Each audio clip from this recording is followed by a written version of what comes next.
প্রতিদিনের চিন্তা ও প্রার্থনা। দোসরা মে।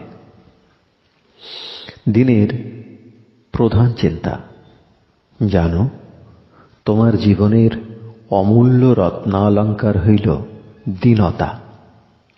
মুখস্থ করা যায়। করিবে কি পূজা তাঁর, যিনি উচ্চতম, যিনি পুণ্যের আধার। তবে করো পরিহার স্বার্থ পরিধান, পরাও নিজেরে তুমি দীনতা বসন। উপদেশ, দীনতাই জীবনের সর্বশ্রেষ্ঠ অলঙ্কার।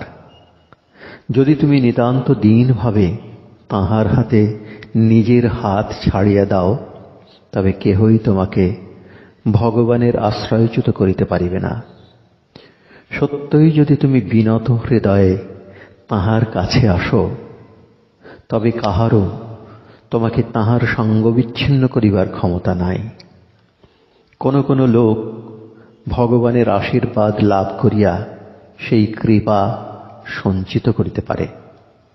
তাহার কারণ যে তাঁহারা নিরহংকার এবং তাঁহাদের কৃপা রক্ষা করিবার যোগ্যতা আছে। যাহারা সাধনোন্মুখ, তাহাদের প্রত্যেকের ভাব ভিন্ন। কেহ কেহ কঠোর তপস্যার মধ্য দিয়া ভক্তি প্রকাশ করেন। আবার এমন লোকও আছেন যাহারা অপরের ধর্মজীবনের প্রতি বিচারকের মতো দোষ দৃষ্টিপাত করেন। আবার অন্য সাধকের এই ভাব তাহারা প্রত্যেক কাজে দীনতা, নম্রতা এবং কোমলতা অবলম্বন করেন। ইহারাই যথার্থ মহাপুরুষ। প্রার্থনা।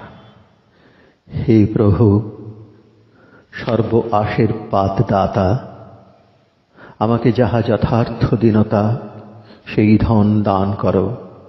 সকল অহংকার, দম্ভ এবং আত্মপ্রতিষ্ঠার আকাঙ্ক্ষা হইতে আমাকে মুক্ত করো।